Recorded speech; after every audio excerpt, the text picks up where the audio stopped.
Good afternoon. Thank you, Diana. Listen, you want to get quiet because you want to get started with this one, okay? Good afternoon. I'm Cassandra Walker-Pye, and on behalf of the Board of Directors of the Public Policy Institute of California, I am exceptionally pleased to welcome all of you to the 6th event of our 2024 speaker series on California's future. Now I'm going off script, which is probably the theme of the day anyway, but we are delighted, and I am personally excited to present this program today featuring former Governor Jerry Brown, who served as California's governor from 1975 to 1983, and again from 2011 to 2019. He's my favorite governor.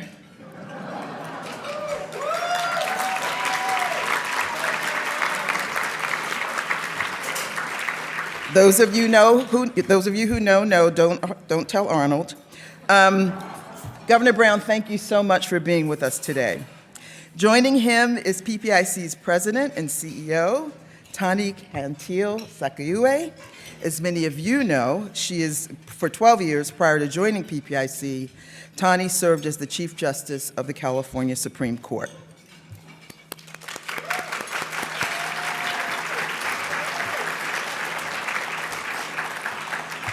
So this event is part of PPIC's 2024 speaker series on California's future. We want to thank the sponsors of this series for their underwriting support. Their support makes it possible for these events to be free and available to the public. The organizations listed on the screens and on your program and on your tables are our sponsors, and so we'd like to thank them. The series is also funded by the PPIC Donor Circle and the PPIC Corporate Circle, groups of individuals and organizations that provide generous support to PPIC. Please visit our website to find information on how you can join PPIC as a sponsor or a donor. Before we begin, I've got a couple quick things to mention. For those of you who are not familiar with PPIC, we are a nonpartisan, nonprofit policy research institute with offices in San Francisco and in Sacramento. As a public charity, PPIC does not take or support positions on any ballot measure or legislation, nor does it support, endorse, or oppose any political parties or candidates for public office. At the end of today's program, there will be time to respond to audience questions. So for those of you in the room here in Sacramento, once we get to the Q&A segment, raise your hand, and PPIC staff will come to you with a microphone. At that time, please state your name and organization before asking your question. For those of you joining us virtually, please send an email to ppiceventquestions@gmail.com, ppiceventquestions@gmail.com. Please also be sure to include your name and organization along with your question. Staff will monitor the questions that come in, and we will try to incorporate as many of them as possible. Lastly, if you have not done so already, please silence your cell phone. Now on to the program. Tani, take it away. Thank you, Cassandra. Thank you so much for that introduction. It's my pleasure to be here with all of you and an honor to be with this governor. I just have a few brief introductions, but I'd like to first also welcome our McClatchy High School students who are here. Give us a wave, high school students. Part of PPIC's civics convening. Also, I want to thank so many of you for your support. Governor, I'm going to do a very brief introduction because the reason 400 people are here, the reason we have a waiting list, and the reason we have hundreds online is because you are already known. When I spoke to the civic students today, I heard one of them say, Jerry Brown, he's the GOAT. The greatest of all times. Who said that in the high school students? I heard that from them.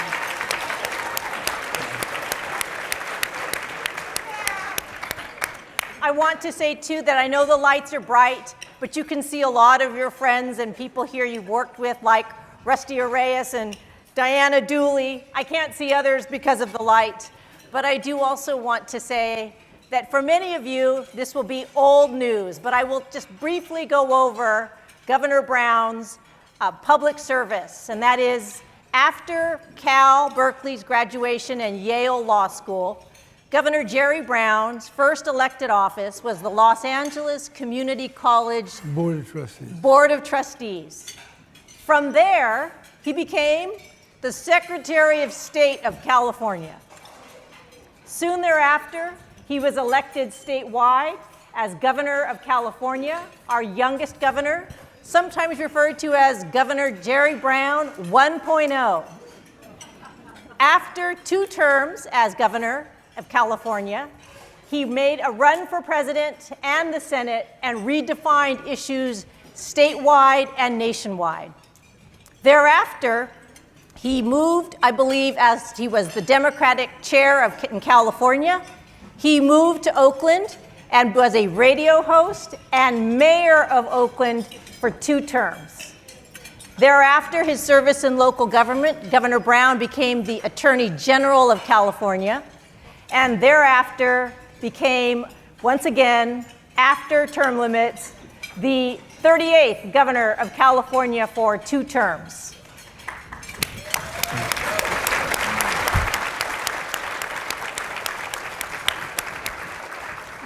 Governor Brown, I know there's a lot of other historical moments in there, but I'd like to start off by asking you this question, and that is, as governor, you took office as governor with a great deal of experience at that time and leading us through a turbulent time.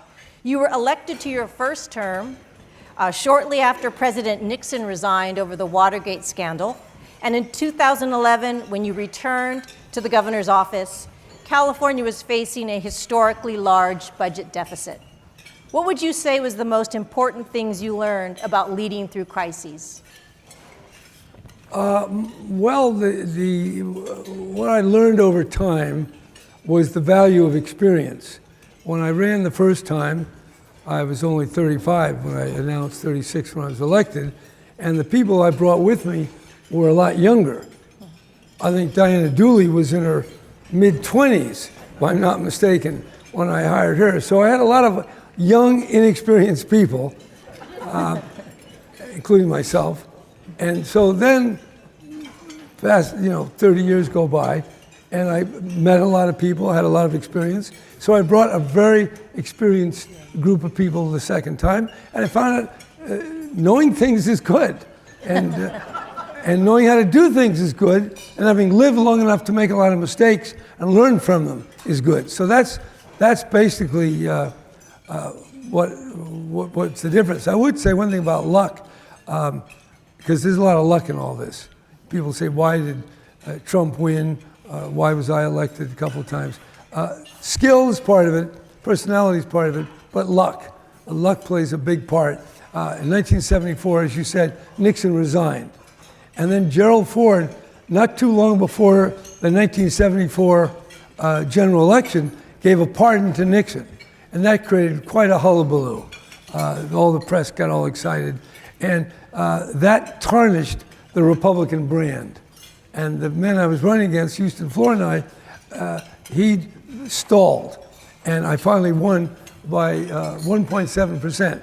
If Ford had not given the pardon, probably I wouldn't have been elected. Good chance. So again, luck.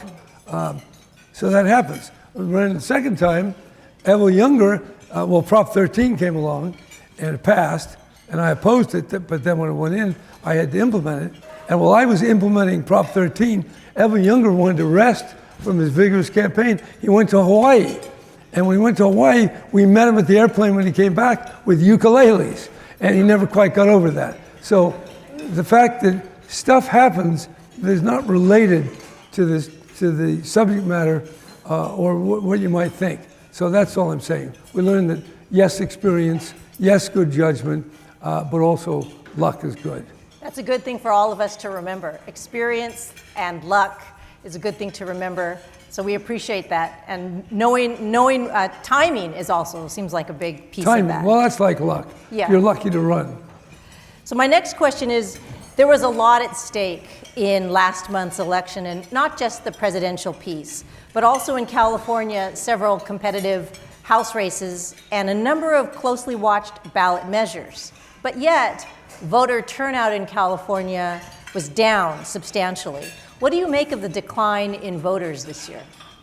Well, it's hard to psych out voters, particularly when you're talking so many millions in California.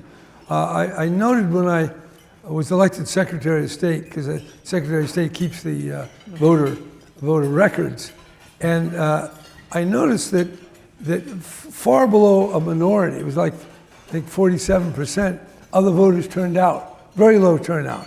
So what's happened in America, we had very high turnout in presidential years at the time of Kennedy, and then it started going down, and then it came back for a while, I think with Obama, and now it went down again. So it ebbs and flows. You could obviously say people didn't think it'd make that much difference. They didn't see that their vote either would make a difference, or that even if they voted, it didn't make a difference who won or lost. So there is some of that. Now, when you take an election that only goes by 1.5%, there are a lot of there's a lot of reasoning, very different going on in all those millions of people. So hard to say, but obviously, some people were turned off. Some people didn't see a big difference between the two candidates. I know that would sound horrible to dedicated Democrats and Republicans, but there are a lot of people like that. We appreciate that point of view. We are thinking of that and considering and analyzing it at PPIC. I want to talk to you about today's political climate and America's growing distrust, it appears, of major institutions such as government, the main political parties, media, universities, even the United States Supreme Court. Do you think this is a trend, this mistrust, that can be reversed? I don't think it'll be reversed for a while, because it's been going for quite some time. I think this is more or less accurate, that the trust in government, which is a question that's being asked, was as high as 70% in the early 60s when Kennedy was elected. And then, I guess it was Watergate or whatever, started going down. And it's gone down more so in recent years. So there's a pretty big turnoff, but it's not located just in California or just in America. France, President Macron has a popularity of 10%. I think the president of South Korea has a popularity of 10%.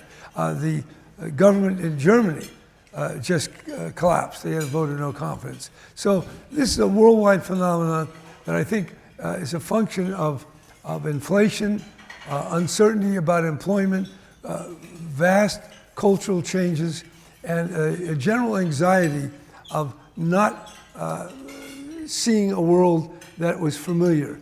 And it gives people great pause, and they don't see the politics that is going to make enough of a difference. So I think there's a lot of things were more coherent in years past. Will it come back? It might, or it may continue. It's hard to say. I really appreciate having your global perspective, and that it's not only America, but the rest of the world. And it's inflation that's also the rest of the world. And the coherence piece, I think, is really important that you talk about in understanding the world we have. And that kind of leads to my next question, a little bit about political polarization. You've spoken in the past about the importance of government leaders finding common ground as a means of addressing political polarization. What issues today do you think offer the best opportunities for leaders with different points of view to find common ground? Well, I think common ground, all these issues. It's education. We still have a huge challenge, particularly among low-income families. In California, if you look at the scores and look at nationwide, there's a vast and radical difference between how a kid from a low-income family, English learners, and other people facing a lot of challenges, how they do versus middle class, let alone upper middle class. Radical difference, and all the educational reforms of the last 50 years may have made almost no difference. So that's an area that people ought to be humble about, the efforts that have been tried and not worked, and they should work together, and they could. Secondly, I think criminal justice. We had a prison system with under 30,000 people in prison under Reagan, under myself, and then it started going up my last couple of years, and it continued till under Schwarzenegger it got to 170,000. Now it's well below 100,000. I think there's room in criminal justice, particularly when so many people, when they leave prison, they end up homeless, maybe as many as a third, and that's kind of a horror. And I think on the whole issue of mental health, governor's had some measures to go through, but this will be a continuing challenge. I think there's a lot of room for consensus. Unfortunately, the way politics works, polarization, overstating the danger of your opponent is part of the way things go. Also, when you have, there's a mood now that when you're in the majority, you don't pay much attention. The Democrats do that, and Trump's doing that. He has a very radical agenda that many of his followers want, but he only won by 1.5%. So if you think of America as 100, and only 1.5 separate one part of the country from the other, you would think that the leader should be more take into account the other side, because the loss is so, the difference is so little. But that is the way they work. Once you get in, you want to push it. And when you do that, you set in motion a reaction that will be inevitable. And I would predict, if I don't like to predict, but I would say that the House will probably go Democratic in 2 years just because of the excesses that President Trump will be inclined to bring about. So it sounds like you, knowing the politics and knowing it as well as you do, that you expect the polarization to continue, because when the winners win, it's winners take all, and it isn't not so much consideration of the other party that lost. And the winner take all, I mean, when you go too far, you set up the change 2 or 4 years later. And we're seeing that in the world. There's a lot going on all over Germany, France, many other countries, even Great Britain. They just had a big landslide for labor, but I wouldn't be a bit surprised seeing the pendulum move the other way. So the world of technology, the world of change, the digital streams of information that bombard people from their earliest age, all that creates the state that we're in. And so those things aren't going to change. So therefore our challenges won't change either. There's a lot of lessons to be learned in the answer you just gave, and it sort of harkens back to the answer you gave earlier. The difference between your governorships 1.0 and 2.0 was experience and learning, and you've just shared a bit of that for our future leaders about striking a greater balance so the pendulum doesn't swing as starkly as you've just described. My next question has to do with our recent PPIC statewide survey. We found that Californians say that the American dream, and that dream is, if you work hard, you'll get ahead. Our poll says Californians say it's harder to achieve in California than anywhere else in the United States. So does that surprise you? And what can political leaders do to restore the sense that California is a place of opportunity? Well, first of all, I don't know how anyone can tell me that it's harder in California than somewhere else unless you move somewhere else and experience it. So I question that survey. It's basic assumptions. But secondly, people could feel, and do for the vast majority, that things aren't so good and their kids will not have a better life than they did. Okay, that's something that people feel, but that's also globally true. And I think this is a product, I mean, a world of slowing growth. It's more crowded. You know, when you think of California, at the time my father was governor, building freeways, orange groves in the San Fernando Valley, all being filled up. So a world of 19 million is not like a world of 39 million. And we had half the number of cars, probably when I was governor. So things are getting more crowded, so we're colliding into one another. It's not quite so easy. And the pricing, for example, when I ran for governor, I was Secretary of State, and I didn't have a home, so I thought I'd better buy a house, look somewhat respectable. So I bought a house for $75 $75,000, but I was making $35,000 as Secretary of State. And well, that's less than 3 times. Well, today, when you look at a house, $1 million doesn't buy you much. So the salary housing cost has really changed. When my father ran for district attorney, sworn in January 1944, he was paid $8,000 a year. The house that he bought in the western part of San Francisco cost $7,700. That house today is worth about $2.25 million, but the DA makes $250,000, 10 to 1, 10 to 1 housing cost to salary, whereas before the salary was greater than the cost of the house. Well, when you flip that in that radical degree, you're going to get people feeling it's much worse. I mean, it's just a different kind of world. So I think, and why is that? There are a lot of reasons, not just regulations. There's many different factors, makes it hard to say. So I think the world is changing. We're getting strong men being elected in many parts of the world, where the world is entering a difficult period with climate, with mass migrations driven by war and climate, by the increase in inequality, which is global, not just local, and all that's driven by the massive free trade that brings cheaper products made by people that are paid very differently, different cost of living, different lifestyle, and those products come here, plus the technology that also displaces people. So there's cause for anxiety, and there's a lot of it. How you navigate all that, I think it's going to take real talent and, again, luck. Right, and experience and time. It'll take some experience. Certainly that helps, but it may not be enough. Well, I think that kind of perspective, too, as you described, from what houses cost compared to salary and the wide disparity that we're seeing, is really helpful for some of our young people here today to understand that and how that has changed over time. It's not been true for the last 5 years. It's been true for the last 15, 20 years. Longer. Longer than that. And by the way, if we're going to have housing, we want it affordable. You can't build the same kind of a house, same size, same amenities, but you cover the cost with taxpayer money.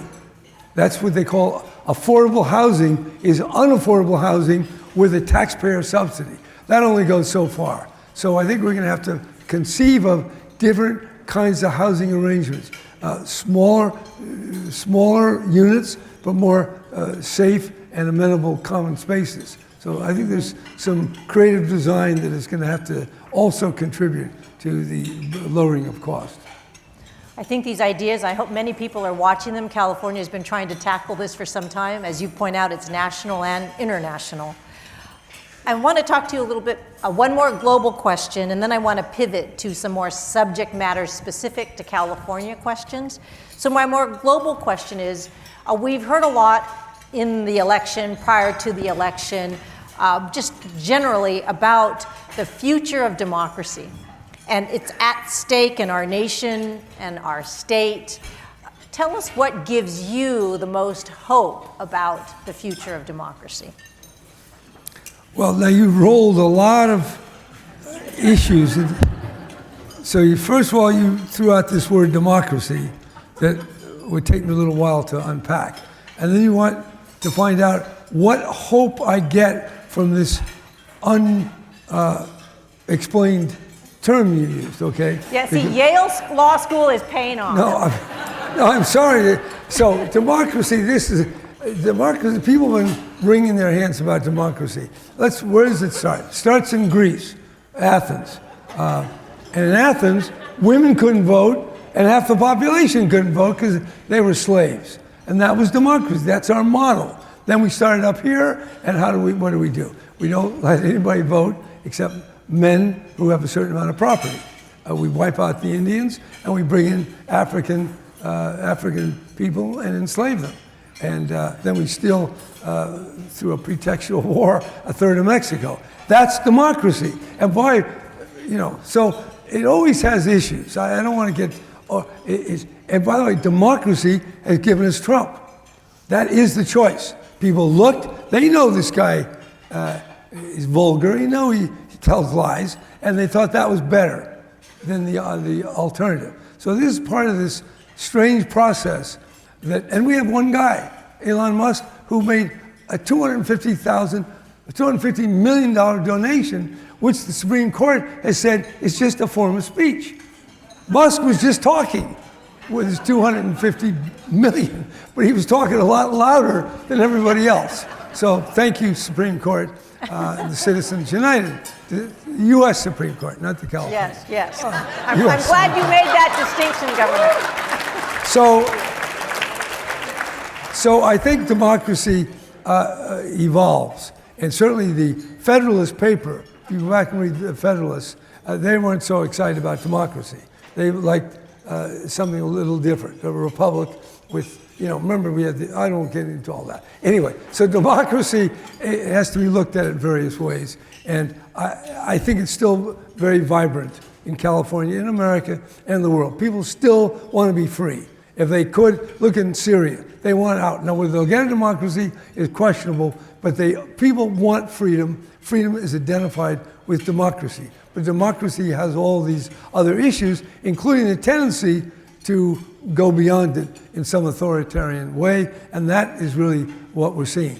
By the way, for you who would like to explore this very interesting question that Tani has raised, I would recommend a book. It's called America Incorporated by Sheldon Wolin, by the Princeton Press, written in 2008.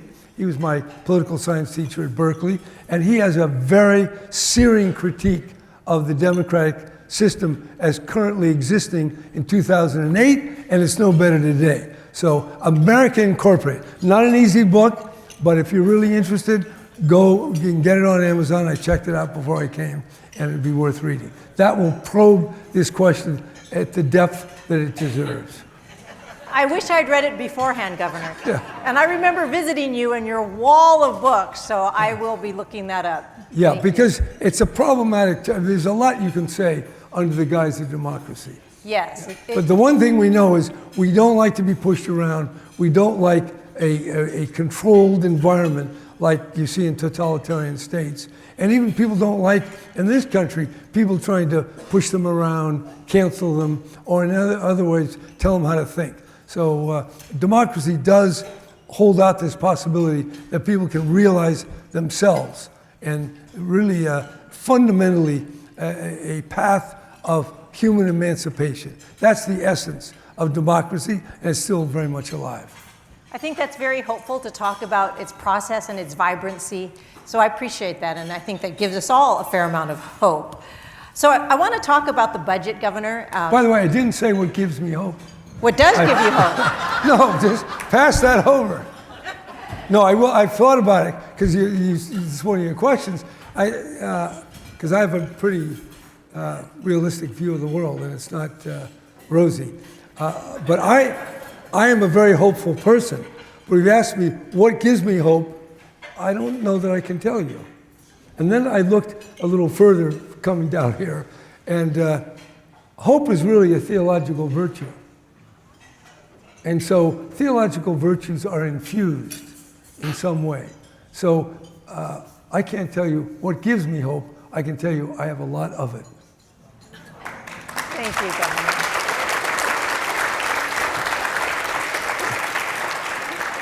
As a theological virtue in your background, I'm satisfied There's with three: that. faith, hope, and charity. Thank you. Those are called theological virtues. So, speaking of charity, I want to talk about the budget, and not the judicial branch budget either. I want to ask you, as governor, you took a deep interest in the foundations of the state budget, from introducing a ballot measure that would boost revenue to reforming the system of state budget reserves. How would you characterize or describe your approach to state budgets? Well, my approach is I like to spend no more than I take in. And even today, actually, see, I think our family was middle class, I think relatively modest, but I was born in 1938. So my parents had gone through the Depression, and things were a lot, there weren't all the stuff that you have today. I mean, there's amazing, the grocery store, all that we have. So it was a more modest upbringing. We didn't, in fact, you got things like toys at Christmas or your birthday, not in between. And so it was a more limited environment. That is kind of distorted my thinking. Then I went into the Jesuits and I had to take a vow of poverty. So that got me further distorted in my sense of the grand American scheme. So I don't like to spend more than is needed. And so we had a budget deficit of 27 billion. I also am very aware of the fact that when you get a budget deficit, the voters blame you for that. And I've noticed, because I follow these governor elections a lot, that people, they don't like it. I know when my father was governor, there was a deficit, and Reagan made quite a thing about that. So I had it in my mind, I don't want to have a deficit. So that's kind of the way it looks. Now, to getting out of a deficit is not so easy. And we cut, because most of what government does is good. So if you want to cut budgets, you're going to cut good. That's the dilemma. Luckily, we're in an economy that still grows. And it grows, but it grows not by what the governor does, not even so much by what the president does. It's the whole global macro economy that functions. And in California, it lifts not all boats, but it lifts a lot of boats. So the deficit disappeared slightly by what I did and mostly by the growth. And that's what happens. And the other way, when it comes down, then you get thrown out of office. That's what usually happens. And if you look back, going back to Earl Warren, every governor except 2 had a deficit in their time in office, and they became less than 50% popular. And the 2 were George Deukmejian and myself the second time around. Other than that, every governor since Earl Warren had a deficit, and the deficit made them less popular. So that's kind of the fate of what you get as governor. And luckily, the last time I didn't have that problem, but of course, Newsom ran into the same thing that everybody else does. I didn't know that statistic, and again, it speaks to your earlier answer of luck and timing. Timing, very important. Yeah. Yeah, term limits was very helpful to me, because when I wanted to run for all these offices, everybody was term limited out, so I never had an incumbent. And because I was elected before the term limits, they didn't apply to me. So that was very lucky too. I think you're the first person who said term limits works for me. Yeah. I want to talk criminal justice. Prop 36, the latest Prop 36 that just passed. I would say you're an expert in criminal justice reform, and you know Prop 36, this latest that passed, called for increasing penalties for certain theft and drug crimes, passed by a large margin. How do you interpret California's reaction to Prop 36, and what does it say about criminal justice reform? Well, because of the size of the vote, it's pretty easy to say what it means. The people want thieves and drug sellers and probably drug possessors to be dealt with, and don't want them to just, nothing being done. I mean, what happened here, by the way, I did not support Prop 47. I supported Prop 57. And many people in my office felt that 47 went too far. But be that as it may, even with 47, theft is still a crime, even though it's a misdemeanor. Using heroin is still a crime, a felony. Selling drugs is a crime. But for some reason, the prosecution of these lower level quality of life stopped somewhere. And I've asked a number of judges and prosecutors, what's going on? Why can't you prosecute these low level crimes? And for some reason they don't. So Prop 36 came along, okay, you won't prosecute these crimes as misdemeanors, even though if you catch people for 2 or 3 thefts, that's 3 years in jail. A misdemeanor is a year. So you could stack that and you could do quite a lot of incarceration, but it didn't happen. So then people passed 36. Now another thing about before 36, the rehabilitation efforts were declining. Rehab programs were not being availed of because people are addicted. It's a terrible thing, they're craving. And so nobody's going to prosecute them. They go to get arrested, they're out the next day.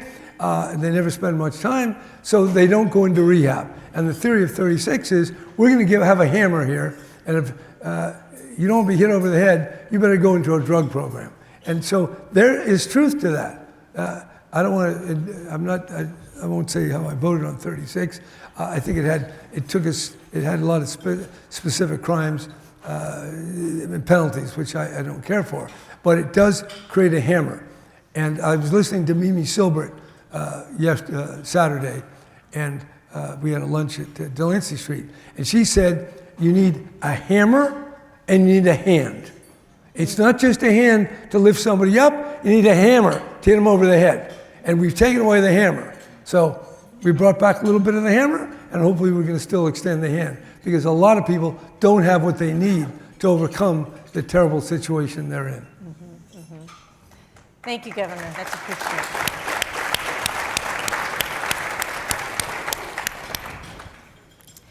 Long before most other political leaders and even Californians were talking about environmental issues, today climate change is one of the most profound challenges, and you were talking about it decades ago. You are the chair of the California-China Climate Institute. How can leaders best engage ourselves and/or China on addressing climate change? Very difficult, because climate, when you say climate, you're not talking about the weather. You're talking about global climate. And it's measured, by scientists and instruments, and couched in various forms of data. So it's not like somebody robbing Walmart or Safeway. It's not like paying twice as much for groceries. It's remote, even though it's very real when it's a fire or a flood. So it's a difficult topic, but because of the scientific consensus, we're doing more and more about it. In fact, climate got the climate constituency got a shot in the arm the first time Trump was there, because he tried to roll back all the rather modest efforts that we had then. And so that galvanized an environmental constituency that wasn't there, but wasn't as powerful. In a similar way, perhaps you could say by analogy, when Ronald Reagan was president, he put in a guy named James Watt, who took a sledgehammer to the environment. That increased environmental awareness. In fact, the Sierra Club doubled and I think even tripled their membership. And I predict that Donald Trump, on day one, is going to drill, baby, drill. He's going to dismantle or try to dismantle environmental initiatives, and that's going to create a galvanized, mobilized environmental constituency, including climate constituency. And I think that's going to make climate a bigger issue than it has been. And while Biden did a lot, put us back into the Paris Accords, not enough. We still aren't doing what is needed. And what is needed requires both law and regulation and a lot of public investment. People are not going to give up their gas-powered pickup truck and buy an electric that's more expensive without government assistance. So we need a lot of money going to dealing with the climate. And to get that money, you need political consensus. And that consensus can only be mobilized in a democracy through advocacy. And I think in a very paradoxical way, Trump is going to prove that the environment is really important. Because we're going to see when someone doesn't want the environment to get better, we all appreciate it more. It's called reductio ad absurdum. Take something far enough, you demonstrate it's absurd, and people want the opposite. So that is my optimistic view of the future. So it's going to get worse, but it's going to get better. Yeah. Okay. Well, reduction means reduced to absurdity. Reduced to absurdity. So old Latin, in fact, it was in the Greeks used that. Aristotle, Socrates used the reductio absurdum as an argument. The way you disprove your opponent's argument is to demonstrate how stupid it is. And I think that's going to happen in the next 4 years.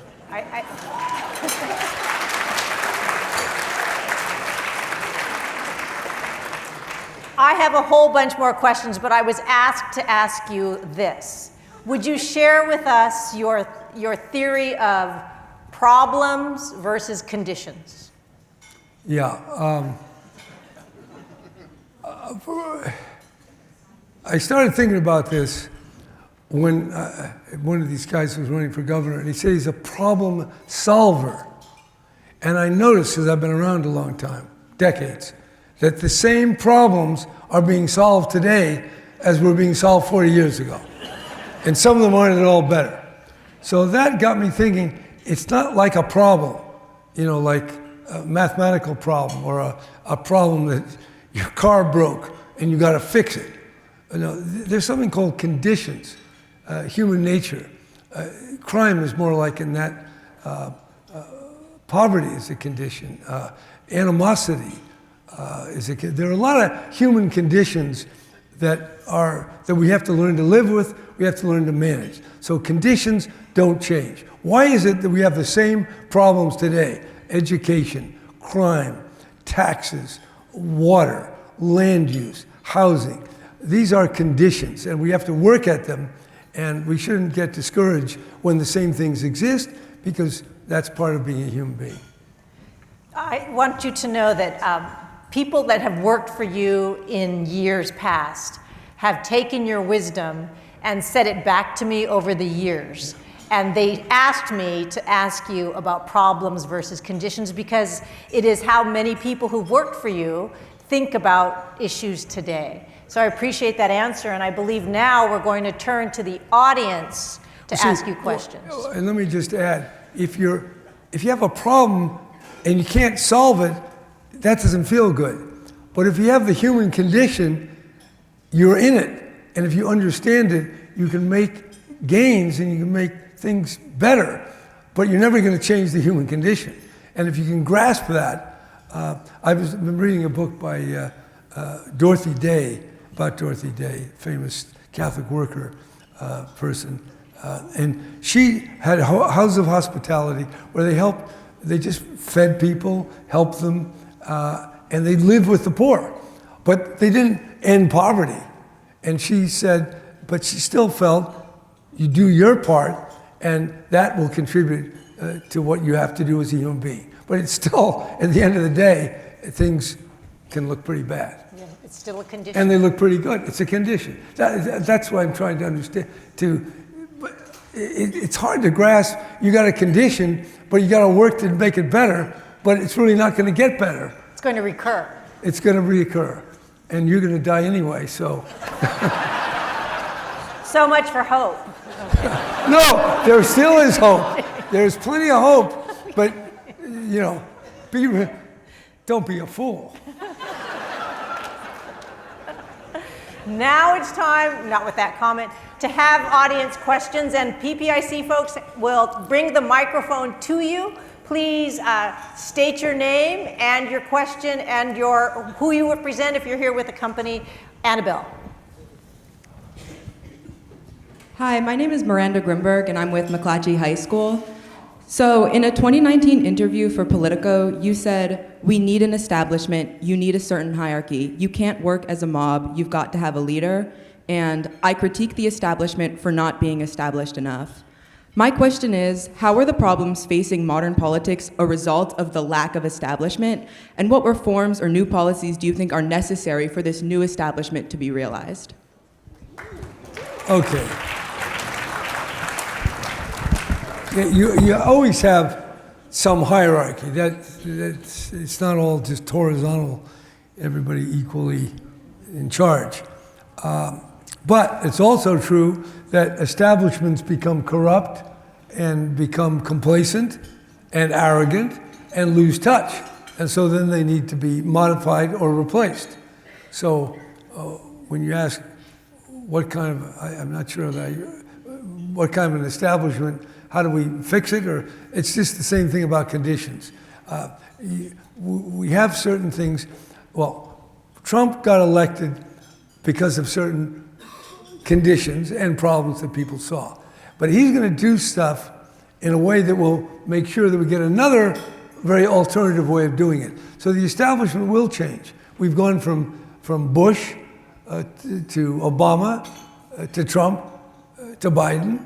But now we're back to Trump, and I think we're going to have something out after that. That's just the pendulum of the way it works. And the establishments are less solid than in days past. There's far more skepticism. There's far more information about people, about the government, and so people are more skeptical, and that makes it hard to run. I think we had a more rosy view of leaders and people in charge. Now we have more of a cynical, more of a skeptical view. So that makes the whole thing harder to work. But that's where we are, and as I say, I'm very hopeful. But don't ask me why. Thank you, Governor. Let's Sal. I don't know if the governor's ready for this, but anyway, my name is Joe Munisich, and I live in Sacramento, and I was the first tour guide of the governor's mansion, your parents' home. And this is going to be a tough question. This will be hard for you, so just hang in there.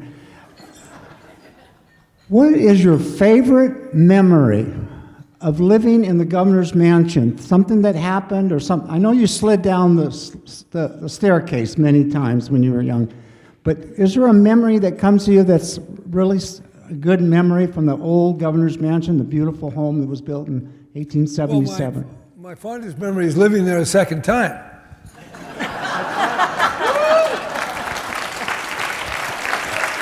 I think it was Thomas Wolfe who said you can't go home again. But I went back to the mansion, and my father and mother, who lived there in 1959 to January of 67, my mother actually put in a pool, and there's a little plaque thanking the anonymous donors. She didn't want to tell who gave us the money for that pool, but the pool's still there. And I did enjoy swimming in a pool at the governor's mansion that my mother had financed with anonymous donors. Great story. And I also I did like restoring it, and I liked living in the mansion. That's been my favorite house until the one I have now. So I've gone from the governor's mansion to the ranch house. And they both have a lot of tradition because the mansion, my father and mother lived there, and the ranch, my grandmother grew up there. So there's a sense of tradition, and there's a sense of elegance. And, I think the governor's mansion is one of the best houses in California, and you're only 4 minutes from work. Anyway, I can't imagine. I know Nancy Reagan, I have to put this out. They moved out of the mansion. They said it was a fire trap. Duh. All Victorian wooden houses are fire traps. That doesn't stop people from living in them. The restoration is beautiful. You did a great job. You and Ann did a great job. Erin. Hi, my name is Ann Powell. I'm curious about your experience between 1.0 and 2.0 with term limits. Well, as I look at it, you have a choice between arrogance and ignorance. If you have no term limits, you have a lot of experience that turns into arrogance because they've been there so long they think it belongs to the office. On the other hand, if you roll people out with term limits, you have a lot of people who don't know what the hell they're doing, and there's no institutional memory. So there it is. Do I like ignorance better than arrogance? I like being governor 16 years, and I can tell you. Well, actually, here's the interesting point. Yes, I knew more. I had more skilled people. Didn't make what conventionally could be called mistakes. Got a lot of things done. However, when looking back on it, I think my first 8 years was very creative, maybe more creative, because I didn't know all the consequences, and I didn't have all the knowledge and respect for all the powers that be. I just forged ahead. And so I think there's value in naivete, and there's value in knowledge, and they both have their own benefits and detriments.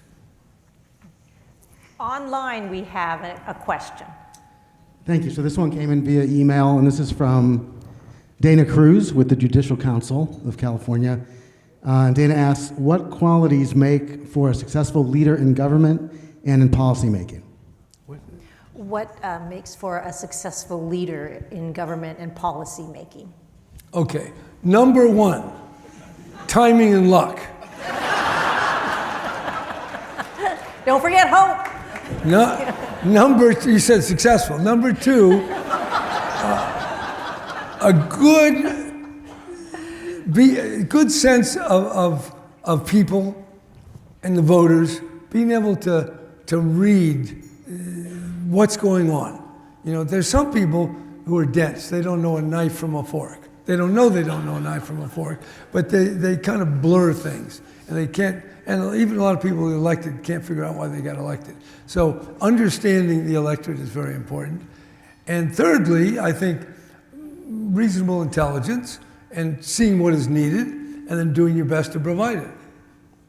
Someone said that, what is leadership? It's finding out what is needed and wanted and then providing it. Excellent. Thank you. Annabelle. Good morning, Attorney Sergio Garcia, SCG Professional Law Corporation. Governor, I have hopefully a simple question, and then just thank you. I'm going to transport you back to 2014, AB 1024, allowing undocumented people to become attorneys. What made you sign that piece of legislation? And then thank you to both Governor Jerry Brown and Chief Justice Katil Sakawi for allowing me to become the first undocumented attorney in the nation. Thank you. Oh, 1024, that's the passing the bar even though you don't have documents. Right, so remember back in 2014, Mr. Garcia passed the state bar. Right, you weren't a citizen. Yeah, I remember that. Yeah, that was a good bill. We know that, but he asked you why you signed it. Why wouldn't I sign it? Okay, there you go. Well, first of all, we're in California, so it wasn't unpopular.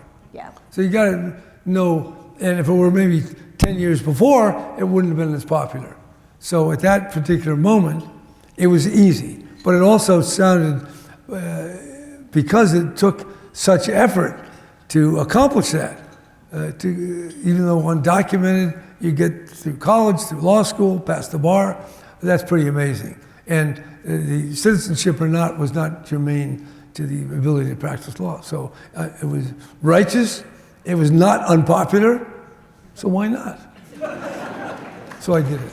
Thank you, Mr. Glad Garcia. to do it. I'm looking for the PPIC runners. Sal? Yes. Hi, Governor Brown. My name is Urbis Orozco. I came to the United States from Mexico when I was 6 years old. I grew up in Woodland, California. I got accepted into Berkeley, UCLA, Davis, UC San Diego. I was not allowed to get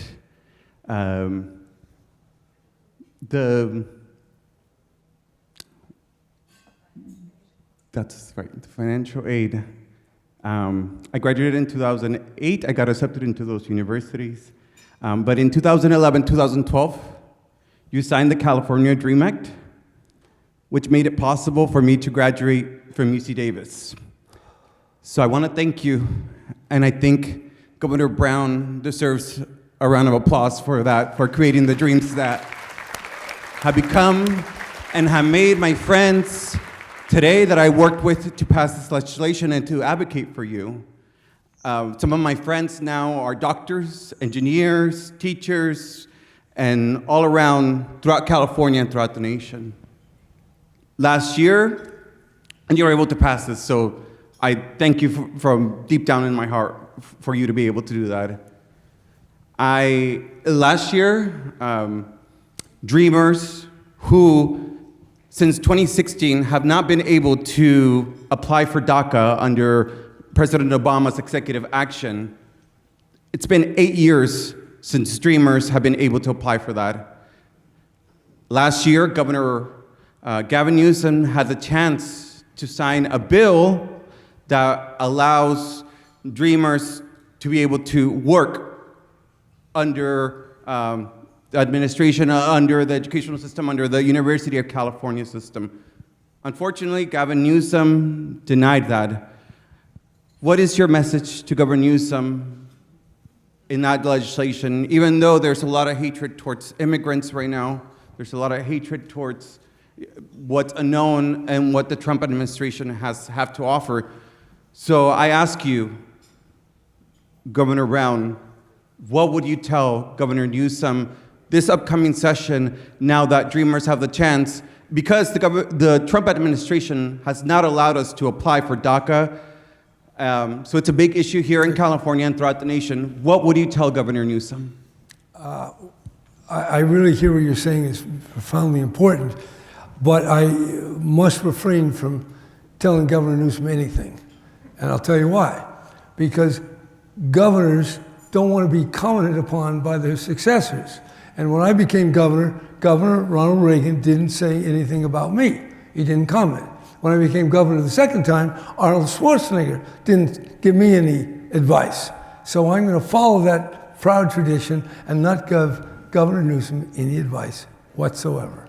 Even though I think it's an important topic, and I do think that we should do everything we can to protect people in your group, Dreamers, and others. And I think there will be a bill in Congress to create a path to citizenship, and will be, yes, block at the border, but I think it'll be positive aspects as well. And I think there are people within the Republican Party that can join with Democrats to bring that about. Thank you. I know our time is up, and I'm going to fudge it. And I'm going to ask Annabelle one last question for the governor.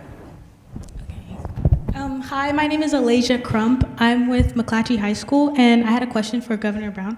How can you address the way that Prop 36 reinforces the emphasis on the war of drugs and systemic oppression, especially for marginalized communities? And if it doesn't, in your opinion, reinforce systemic oppression, then how does Prop 36 advocate for the marginalized communities? How does it advocate for,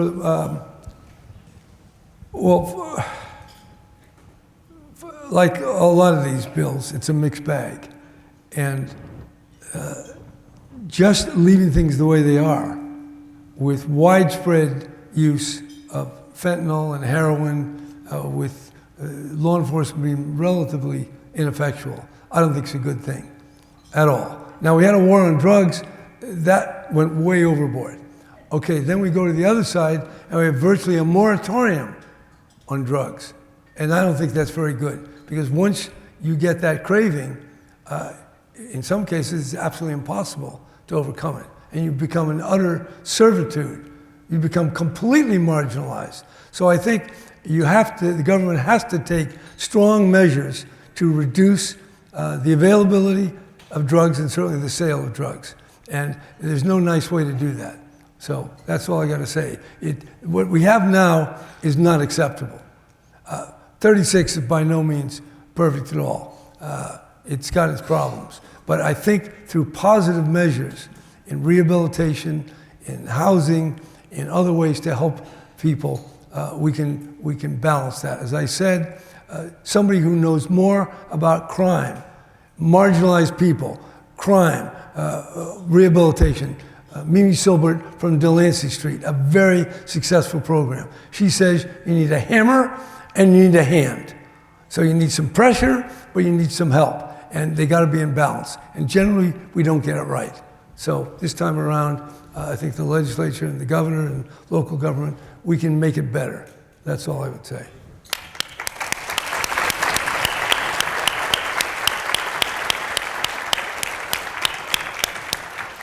Governor, it has been an absolute privilege to be with you and talk.